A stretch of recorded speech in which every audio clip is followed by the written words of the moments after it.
Welcome to Stress Mess, a stressless podcast where the chaos is real, the caffeine is strong, and swearing sometimes happens, and that's okay. I'm Samantha Elizabeth, health and wellness coach, chronic overthinker, and proud BFFs to stress itself.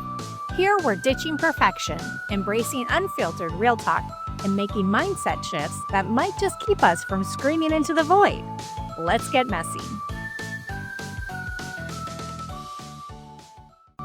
In this episode, I'm joined by Nancy May, podcast host, author, and all-around storyteller. Nancy's got a gift for finding the heart in everything from boardrooms to family kitchens. We dive into her projects like Family Tree Food and Stories, Eldercare Success, and her first show, Boardrooms Best. Together, we talk about how food, whether it's a home-cooked meal or Chinese takeout on Christmas, binds generations, shapes traditions, and carries our stories forward. You're going to laugh, you're going to reflect, and you might even want to dust off a cookbook after this one. Welcome to the podcast, Nancy. Thanks so much for being on the Stress Mess podcast. Thank you, Samantha. It's a pleasure to be here. Wonderful. I'm not stressed out. Yeah. There's no stress today. It's we're recording this on a Friday. So, like no stress Friday, right? No, right. Yeah, right. What didn't I get done on Monday? I know, right? This week actually went by really fast. It did. And yeah. it's kind of crazy when that happens. Some weeks feel like they go by really slow and you think like, oh, today's Friday and it's only Wednesday or, something like that. But this week, for some reason, it just kept going like, where's the days going? Like it just went really fast. And I'm not sure why. I've got a presentation to give tomorrow, so I'm just finishing that up and getting it done so I can ship Okay. it out. And, What's your presentation on? It is about how to follow your family history through one meal at a time. Oh my gosh. I want to talk about that. So Sure. obviously you have Family Tree Food and Stories, and you do a podcast on that. And then you also have Eldercare Success and you have a podcast on that, right? I do. And I started with Boardrooms Best. So, 35 plus years working with corporate governance and public companies and boards of directors. So it's not stressful at all. Oh, no. That's kidding. Government write the rules and everybody follows them, right? And there's no problem. Yeah, right. No not whatsoever. I would love to talk today about the family tree food and stories, though, more than anything. And everybody knows, like, when they get onto this podcast and everything, it's kind of like I always present an issue that I have. And since your presentation is actually on food and, throughout the generations, I would love to talk about the bonds, of food within families. So important. I gotta say that in my family, we don't have any foods that tie us together. My biological father's side of the family, they're from the South. They live in Massachusetts. I guess some Southern foods, very rare though, like to see anything kind of like pop up in a normal situation. And then for my mom's side of the family, they are in, California, and no, we just don't have any traditions, of any food. So I'd love to hear a little bit more about that, because that is a place that I have like a really big deficiency, if you will, and understanding that. So let's take the pressure away, because you don't have to have a food tradition in your family. Okay. Mm-hmm. But that said, there are things that tie us to locations, to people, to things that we love, that we remember, that make those times really special. Yeah. And they don't have to be fabulous. So I use disaster mistakes as well, because there are disasters. Things get burned, they don't work. I take the stress off. It's okay. I mean, worst case scenario, you order out, right? Right. And that can be part of your food history. You order out Chinese at Christmas time instead of making the turkey. But one example I have on that is, as a kid, as a teen, I was trying to desperately learn to make bread. Mm. Well, pre-COVID, but my mom was not a baker, and that was fine. She let me. I was the kitchen seemed to be my form of experimentation. It was a place to Mhm. make a mess, and you always end up with something that you've crafted at the end, Yeah. right? And there's Yeah. something really wonderful about having a tangible item that you said you've made, whether you give it to somebody or you keep it yourself, whatever it is, having a tangible thing is, I think it's so validating. Maybe that's Yeah. what it is, that Mhm. we can actually accomplish something. So I'm learning to make bread. Mom doesn't know what she's doing. I'm buying the yeast. I'm thinking it's working. Loaf after loaf after loaf. Those things weighed like 50 pounds. Were not How did that happen? they were door stoppers. I don't know how it happened. I don't know how it happened. I tried this. I tried that. Keep doing. I couldn't get the yeast to sort of proof, I guess, is partly what it was. And I finally said, okay, Yeah. I'm going to, now this is a plug for King Arthur. They should start paying me because King Arthur flour. So I'm going to try King Arthur flour, and Mhm. I'm going to try this thing, and that you feed the yeast a little sugar and a little warm water. And darn if it didn't work. It wasn't perfect, but the loaf before the one that worked Mhm. looked okay.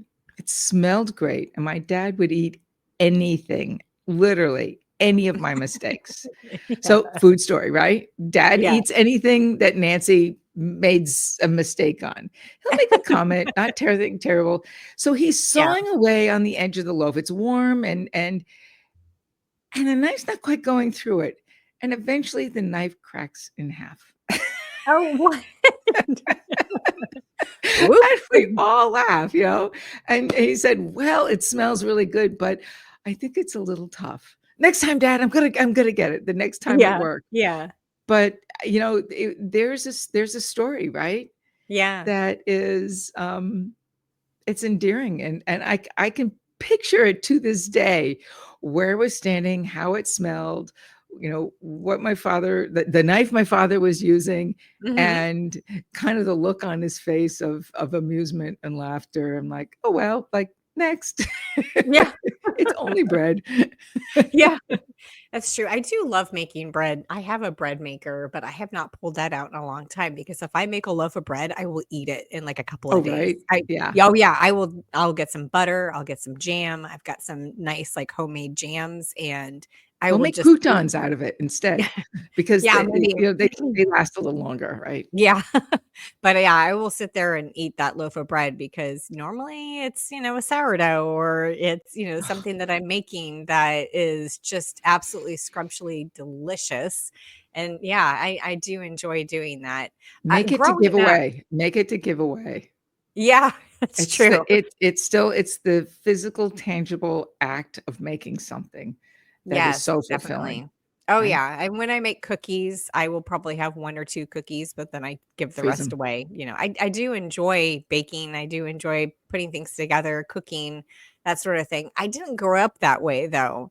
My Yeah. mom was not a cook whatsoever. She learned after my sister and I moved out of the house, and she now makes wonderful dishes and just has a great time feeding other people, and I know that some people always say, like, "Oh my gosh, you guys must have been so lucky growing up. Your mom is such a wonderful cook." And we were No. just like, she never cooked when we were younger. And I'm not sure if it was just because she cooked so much for her family. So she's the oldest of 7 Oh, children. yeah. And so she was the cook basically for the family. So I'm not sure like if something Mhm. flipped in her head when she actually had her own family that she was just like, nope, not absolutely not. It's just But another you chore, right? It's now hard. I know it's one other thing, and if you have the money, I guess, to eat out every night or, maybe not eat out, but, like, order in or, It's do something expensive. very simple. Yeah.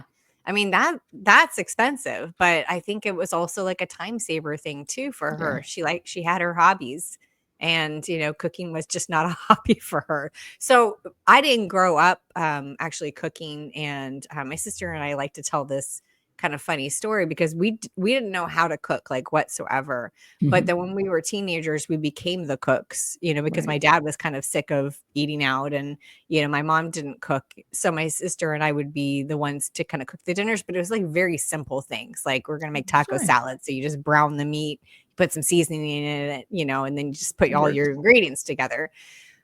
That was, very simple things, but I know that my sister and I like to tell this story because we were hanging out. It was my mom and one of her friends, and we were all hanging out together. And my mom asks me, and my sister, she asks us, and mind you, like I said, she did not cook, and so we did not learn how to cook really. And this is like before we started cooking the meals for the family.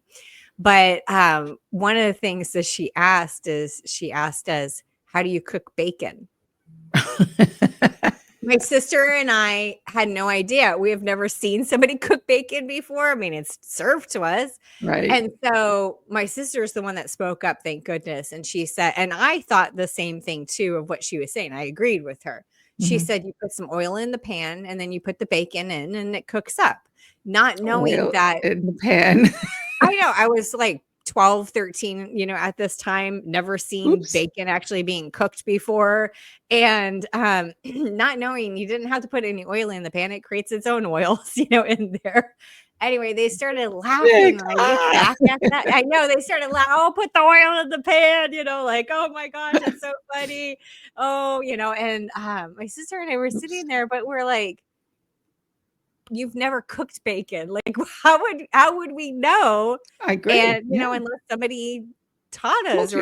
or, those like very simple, like common sense type of things. But common sense is not always common when you don't have somebody to teach you those things, to show you what it is. I mean, now we've got YouTube and all of sorts of things to be able to teach us Yeah. those But things. by But going through YouTube, you go through all those videos and, they're overwhelming because there's so much there. I think the oh best yeah. investment in a kitchen is a good old-fashioned cookbook.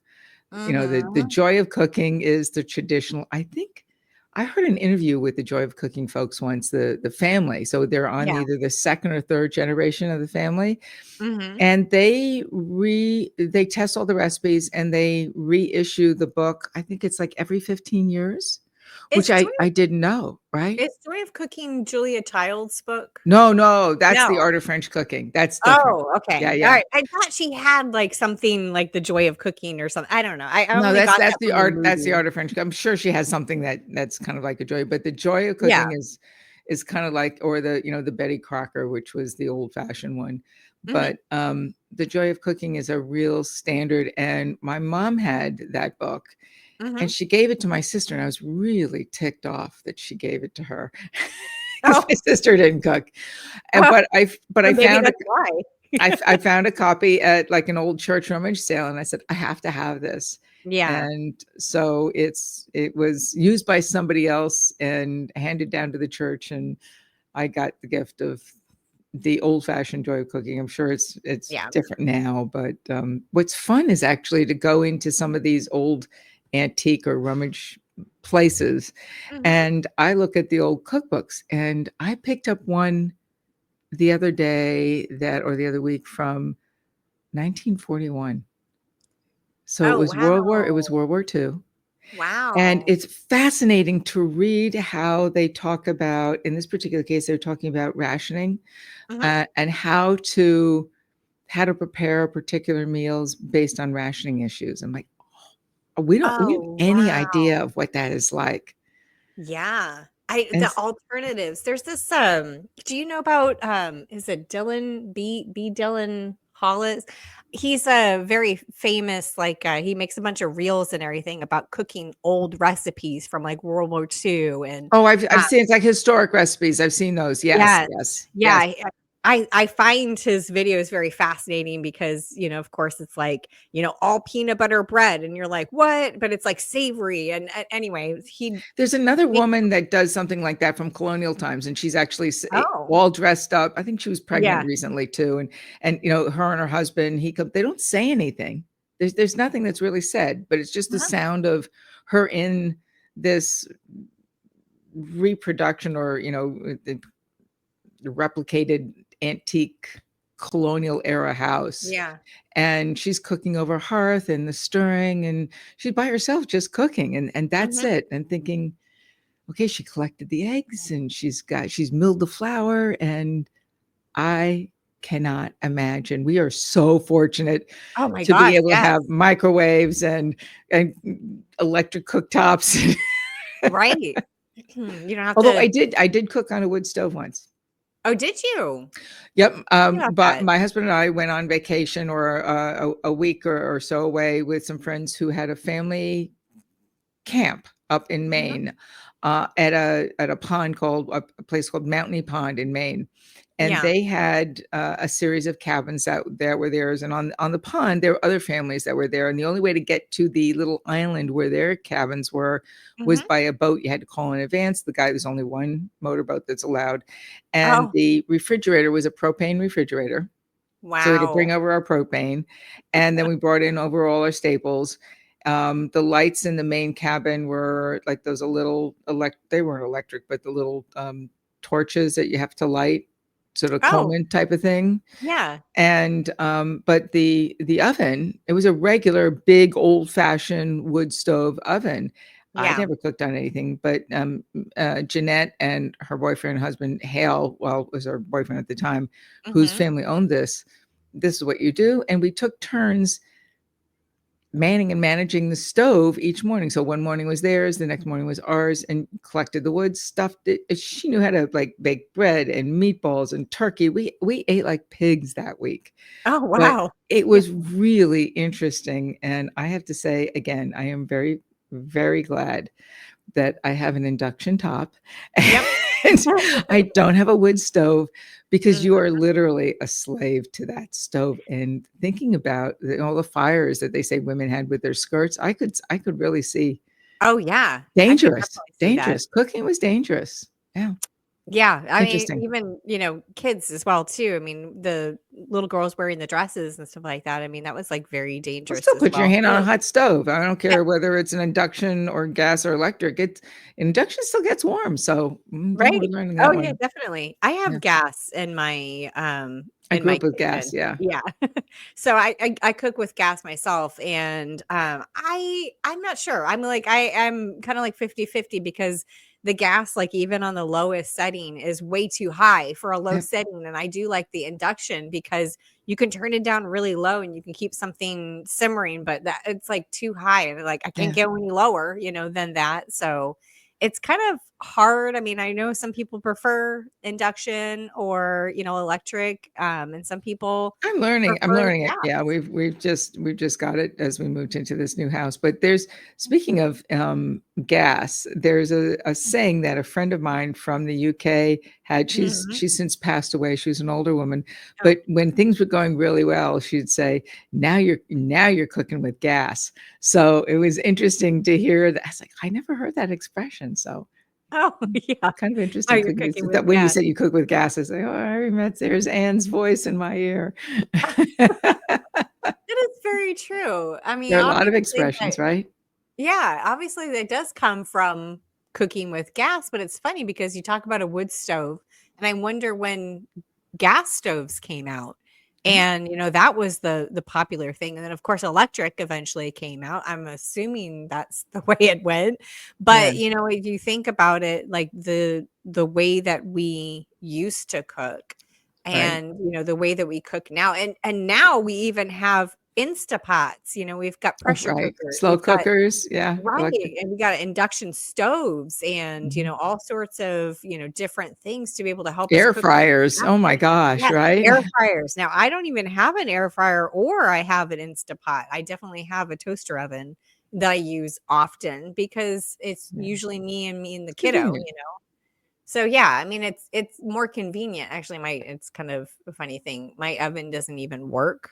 That's why I have a toaster oven because ever since I moved into the house, my oven's never worked. You turn it So on and it lights up the place with gas, quite a bit, but it right, doesn't do our anything. old house up in Connecticut was an original mid-century modern MSM or Yeah. MCM, and the oven and stove when we moved in, was the same as when we moved out. It was 1955. It Oh, said yeah. Frigidaire made by General Motors. Wow. Yep. And the oven was sort of like a French door, thing. Yeah. It worked well until towards the end, and then cooking a turkey was the temperature would go up, down, like 400 to 300 to Wow. 200 to 100. So I had to Right. have like one of those little electric things, and I was always thinking I could restore it, Mhm. but I never just got around it. And our stovetop was like a Murphy bed. It would, because it was a small galley kitchen, it would Oh, fold yeah. up into the wall. And Really? I hated it when we first got it, and I miss it. I miss it now because it was Oh, such yeah. a space saver.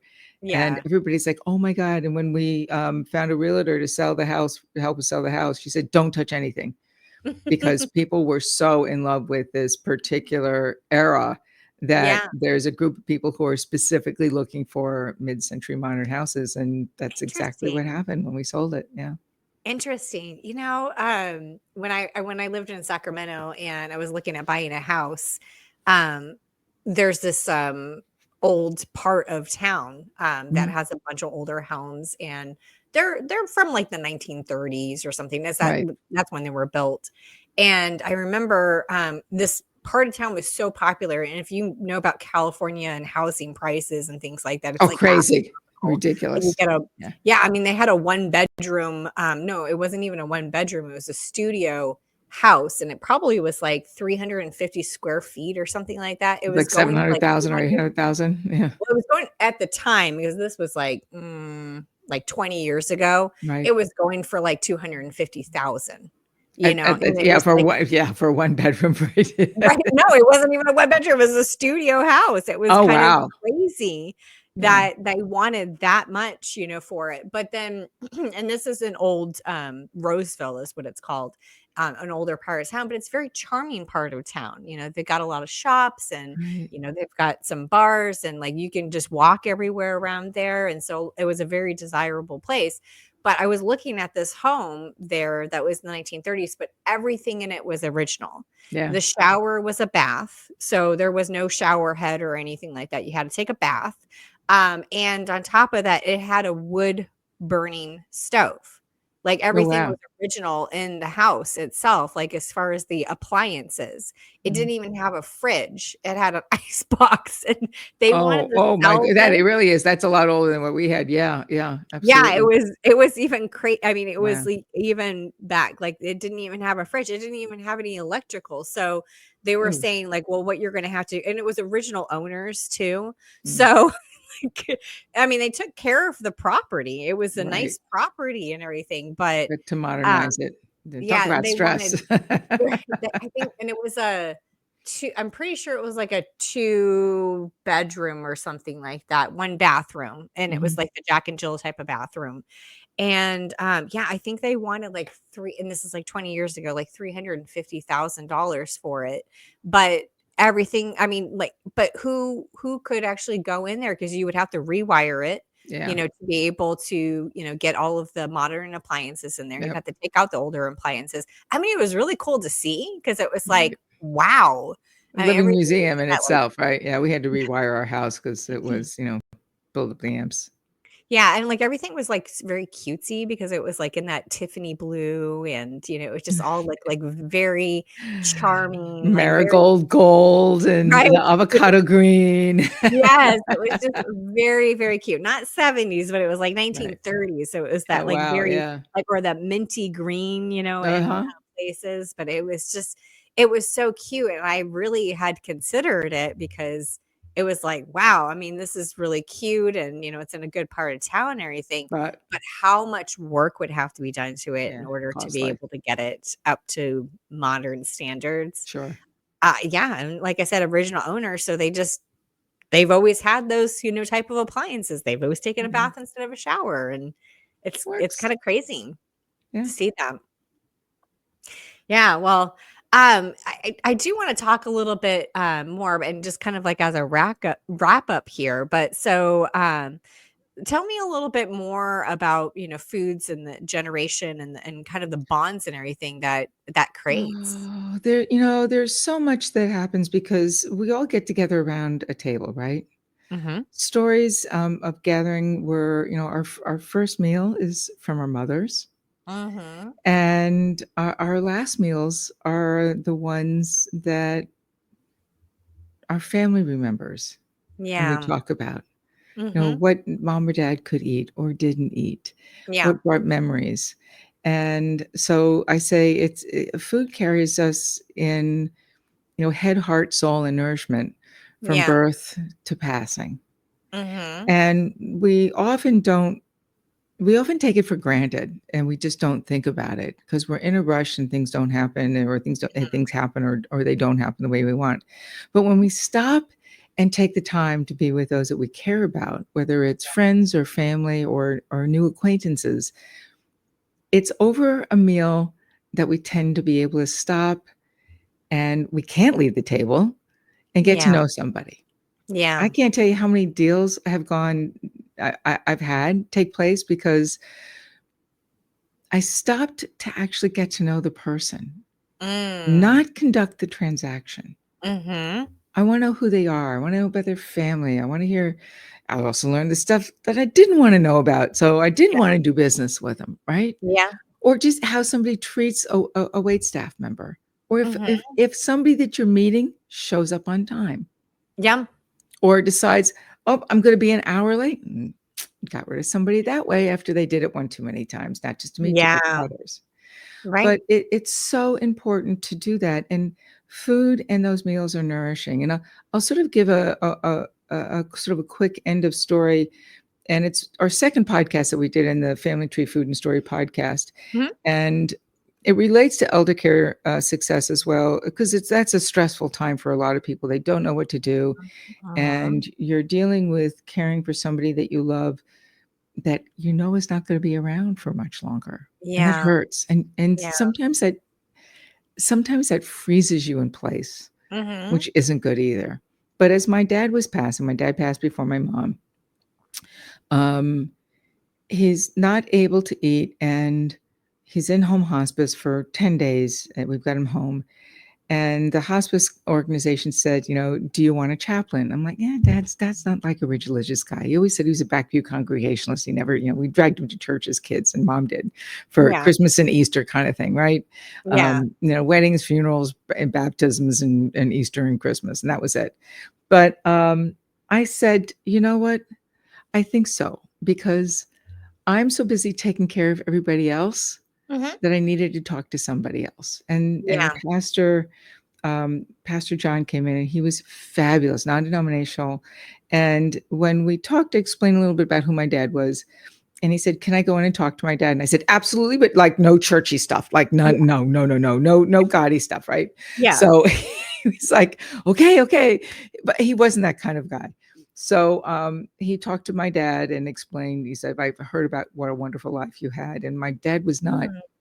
talking, but you could tell that he was listening, and he always sort of sat there with his eyes closed and his the pursed lips and the Yeah. you could tell he was very intent in listening to hear what this man had to say. Mhm. And he says to my dad, "Is there anything I can get you, Stu?" And my father said quietly, "Clam chowder." Oh. And I was surprised. Now, if we had given him clam chowder, he would have choked and that would have been like the worse, you know. Yeah. So, but anyway, so then he understood and he talked a little bit about New England of where he spent a lot of his time and he loved being. And then again, before he left, Pastor Grove said, or Pastor John said, "Is there anything I can get used to?" And he said, "Clam chowder." Yeah. But Wow. during those last 10 days and taking care of my dad and hearing that, it brought back memories. And the 4 remaining aides that we had working with us, my sister, myself, and I, including when my mom was passing, we all took care of each other by cooking meals that were part of who we were and part of our youth and growing up, and they were comfort foods. And we Mhm. helped one another through those difficult times as the survivors of people that Yeah. we loved through a meal and a story, a couple glasses of wine, some laughter, and love over a meal.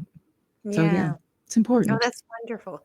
Yeah, clam chowder, I mean, so that surprised you that he said that Oh because yeah. has he ever Well, we mentioned knew he was a clam chowder fan. Like, oh, Okay. anytime we were out, clam chowder was. If there Oh, was clam yeah. chowder on the menu, he had it. Mhm. If it was Okay. a bisque chowder, he had it. It was so Yeah. that but the fact that he said, "Is there anything I can get you?" And he Basically. equated it to getting food. Yeah. Yeah, Yeah. I do think about, like, sometimes my last meal, like, what would I like as my last meal? What about you? What would you like as your last meal? Good question. I think it would be my mom's special chicken, I called it. It was birthday chicken. She had a recipe and I've used that a number of times, and every time I make it, I call it mom's special chicken or mom's birthday chicken. And it's very Yeah, simple. My sister just found the recipe a couple months ago and she goes, "It's mom's oriental chicken." I said, "No, no, no, it's birthday chicken." birthday chicken. Did she make it on birthdays? You Well, for I always ask for it on Yeah, my birthday. okay. That's what Yeah, I liked, and it's very simple. You take chicken, you brown it in a pan.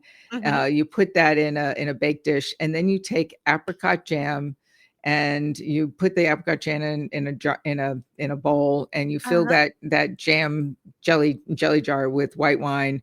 You melt the wine in the or you mix the wine and the jam uh-huh. together. You pour it over the chicken, and then you throw pinoli or pine nuts on top of it and you bake it in the oven like 375 till it's done. That's it.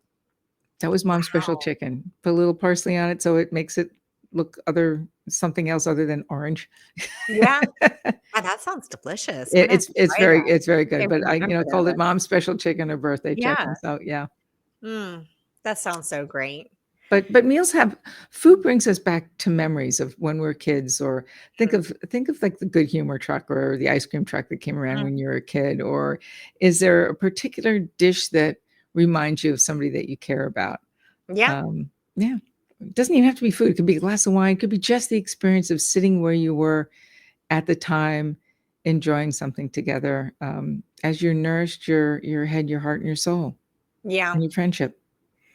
Well, I gotta say, like, because we cooked very simply and, when we did cook, because Simple it is was me and my fine. sister, Yeah. but one of the things, it was, rice-a-roni, and it was rice pilaf, and it was the Right? rice-a-roni, rice pilaf, you put it in the pan, you brown it up with some butter, you just let it simmer with its spices, and, that's it, and it's That's the your same story. consis yeah, I mean, that's the same consistent taste, and the other day, I was just like, "Man, I was craving Rice rice-a-roni, rice pilaf." You can't screw it up if you follow the box, right? Right, you can't screw it up. So, I was craving it, I was like, "Man, I'm gonna go and, get some of that," and I got some chicken, and I diced up the chicken in it and, put some broccoli in it. It was absolutely delicious, and, I served it, of course, to me and the kiddo.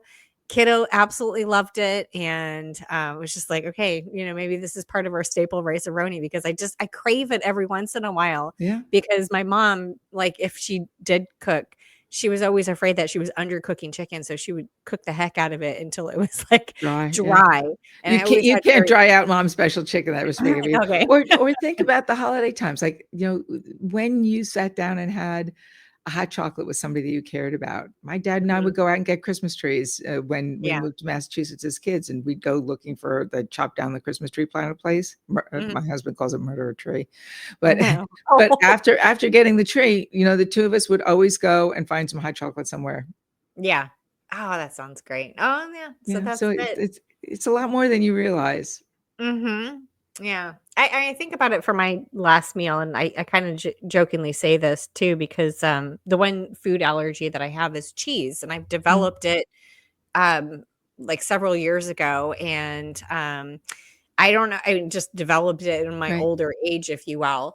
But yeah, cheese, not dairy. And it's Huh. a true allergy. So it makes me break out and, hives and blisters. And I'm very itchy. My throat kind of closes up a No little bit. fondue for you. Yeah. So the thing is that, like, I always say my last meal is going to be a cheese quesadilla, a cheese pizza. I mean, like, I say all of these, kind of Grilled things cheese because, sandwich, yeah. right. 'Cause then I don't have to suffer, hopefully. But yeah, it Yeah, was, something that I was gonna say, like, that would be probably my last meal, and I know that, some people that have, like, true allergies, mhm. and, that's really hard for some people, especially if it's something that's very commonly put into things like cheese. Like, Right. there are recipes that restaurants that you would normally not put cheese into, they say, "I'm gonna throw some cheese in there." So, Or it's on the grill or whatever it else. Yeah. yeah, that's very true. So Yeah. it's kind of that contamination. So anyway, but thank you so much, Nancy, You're welcome. for bringing all of your wisdom, to us, and talking a little bit about that. Should I live in will, the kitchen, right? yeah, I mean, I was gonna you say, can't screw up, and if you can, you feed it to the dog. yeah, that is Or the very true. cat. I love that. So what I'll do is I'll put your information in the show notes so everybody Thank can you. know where to find you, and find your podcasts and everything, and And the learn a little book. bit more about you. Yes, and Yeah, your book too. We didn't even get to that. So that's maybe okay. I'll have you back on and we can talk a little bit more about your book, and can kind of catch up with you, and see how things are going. Hopefully Thank you, this Samantha. Yeah, hopefully the class tomorrow goes really well. So Yeah, I'm sure it will. Thanks. yeah, good. Well, thank you so much, Nancy. Appreciate it. And all right, we're good. All right, thank you.